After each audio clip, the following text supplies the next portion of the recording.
किसी शहर में एक बड़ा धर्मात्मा राजा राज करता था। उसके दान धर्म का प्रवाह कभी बंद नहीं होता था। हर जगह राजा बढ़ चढ़कर दान दक्षिणा देता था। एक दिन उसके यहाँ एक साधु आया।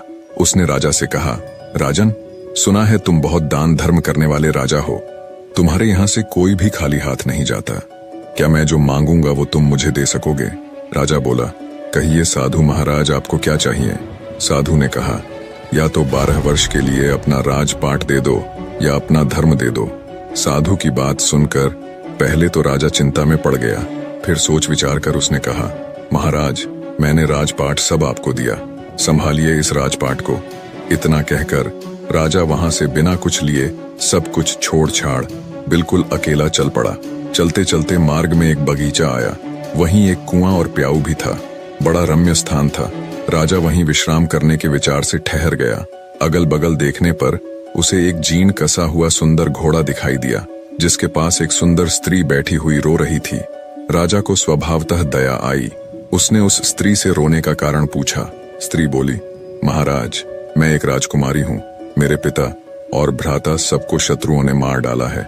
मैं किसी प्रकार जान बचाकर यहाँ भाग आई हूँ। अब आप ही देव के द्वारा भेजे मेरे आश्रयदाता हैं, अतः मुझे शरण दें। राजा ने कहा, ठीक है, घोड़े पर बैठ जाओ और मेरे साथ साथ चलो। राजकुमारी बोली, नहीं महाराज, आप ही घोड़े पर चलो। आपके सामने मेरा घोड़े पर बैठकर चलना ठीक नहीं है। राजा घोड़े पर सवार हो गया। चलते चलते दोनों एक दूसरे राजा के नगर में पहुंचे। स्त्री ने कहा, आप शहर जाकर कोई बढ़िया मकान भाड़े पर ठीक करो, तब तक मैं यहीं बैठती हूँ। राजा ने कहा, भाई, मेरे पास एक अधेला भी नहीं है, फिर मकान की बात किस मुंह से करूंगा? स्त्री ने कहा, महाराज, रुपयों पैसों की आवश्यकता हो तो मेरे पास से ले जाओ। और उसने निकाल कर 10 मोहरें राजा को थमा दी।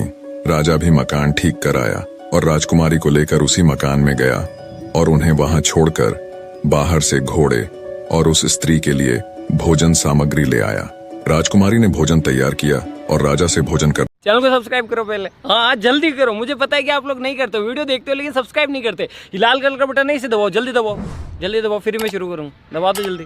दबा दिया, घंटी भी दबा देना, ठीक है? को कहा। राजा ने कहा, अरे आप भी तो भोजन करो। उसने कहा, नहीं महाराज, पहले आप भोजन कर लें, आपके बाद मैं खा लूंगी। राजा ने भोजन किया, स्त्री ने भी किया।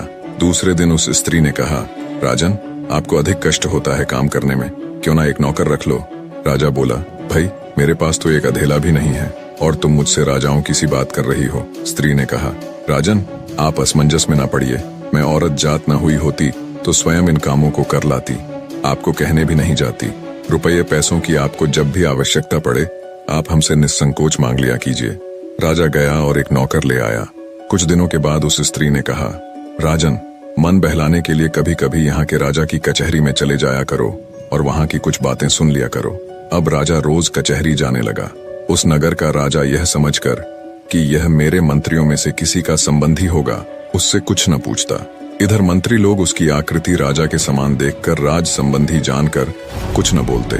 कुछ दिन यूं ही बीत गए। एक दिन राजा और मंत्री वर्ग ने आपस में आखिर उस राजा के संबंध में बातचीत की। वह किसी का कोई संबंधी तो था ही नहीं।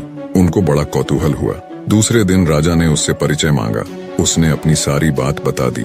उसकी धर्मप्रियता देख राजा ने उसका बड़ा स्वागत किया और अपना मुकुट उसके सिर पर रख, उसकी पगड़ी अपने सिर पर रख ली, अपने सिंहासन पर बैठाया और मित्रता की प्रतिज्ञा की। दूसरे दिन उसे फिर कचहरी में आने का निमंत्रण दिया। राजा ने सारी घटना उस स्त्री से कह सुनाई। उसने कहा, ठीक है, आप भी राजा को सारे परिकर, परिषद तथा नगर को भी न्योता दे आइए। वह पहले तो हिचकिचाया, पर उसके प्रभाव तथा आग्रह को देखकर राजा उस स्त्री की बात मान गया और अगले दिन जब कचहरी गया तो राजा को सारे मंत्री परिषद सहित पूरे नगर को अगले दिन सुबह के भोज के लिए आमंत्रित किया। उस नगर का राजा हैरान होते हुए बोला, कहीं भांग वांग पी ली है क्या? भोज और वो भी पूरे नगर सहित, कहाँ से करोगे उसका इंतजाम? खैर, बोले, जाओ ठीक है, मनमानी करो, मित्र ही तो हो। शाम को उस नगर के राजा ने एक सिपाही भेजकर पता लगवाया और कहा, जाकर देखो तो सुबह भोज के लिए क्या इंतजाम है। सिपाहियों ने देखा तो वहाँ कुछ नहीं था। आकर ज्यों का त्यों राजा को बता दिया। राजा ने कहा, भाई, उसने पक्का भांग वांग ही पी रखी होगी। इधर इसको भी चैन न था। उस स्त्री से कहने लगा, भाई, तूने मेरी अच्छी फजीहत कराई है, प्रातः राजा न जाने मुझे क्या कहेगा। स्त्री ने कहा, महाराज चिंता न करें, यदि आपको धैर्य न हो तो उस बगीचे में देखाएं जहां से मुझे लिवा लाए थे। राजा ने घोड़े पर चढ़कर जो देखा तो वहां संपूर्ण देव वर्ग ही कार्य में तत्पर था। अनंत दिव्य ऐश्वर्य भरा था। उसके आश्चर्य का ठिकाना न रहा। प्रातःकाल राजा सहित संपूर्ण नगर को भोजन कराया। इस आश्चर्य को देखकर सभी लोग आश्चर्य में डूब गए। नगर के राजा ने भी सारी व्यवस्था और भोजन के लिए उसकी भूरी भूरी प्रशंसा की। भोजनोपरांत सारा देव वर्ग अंतर्ध्यान हो गया। अब उस स्त्री ने कहा, राजन, तुमने उस साधु को कितने दिनों के लिए राज्य दिया था? जरा कागज तो देखो। राजा ने देखा तो समय पूरा हो चुका था। स्त्री बोली, तो अब आप भी अपने राज्य में जाओ और अपना राजपाट संभालो। राजा ने कहा, देवी, तुम्हें छोड़कर तो मैं एक कदम भी न जाऊंगा। स्त्री बोली, राजन, तुम मुझे क्या समझ रहे हो? मैं तुम्हारी स्त्री नहीं हूँ, मैं तो तुम्हारा धर्म हूँ।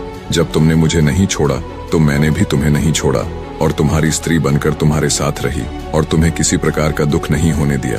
पर अब जैसी तुम्हारी इच्छा। निष्कर्ष, धर्म के प्रति निष्ठा ही जीवन की वास्तविक सफलता और सुख का मार्ग है। धर्म का पालन करने वाला व्यक्ति चाहे किसी भी परिस्थिति में हो, वह कभी पराजित नहीं होता। धर्म से व्यक्ति न केवल भौतिक सफलता प्राप्त करता है, बल्कि जीवन की गहराई और सत्य को भी समझता है। धर्म के बिना जीवन अधूरा और अराजक हो सकता है, लेकिन धर्म के साथ व्यक्ति हर चुनौती को पार कर सकता है।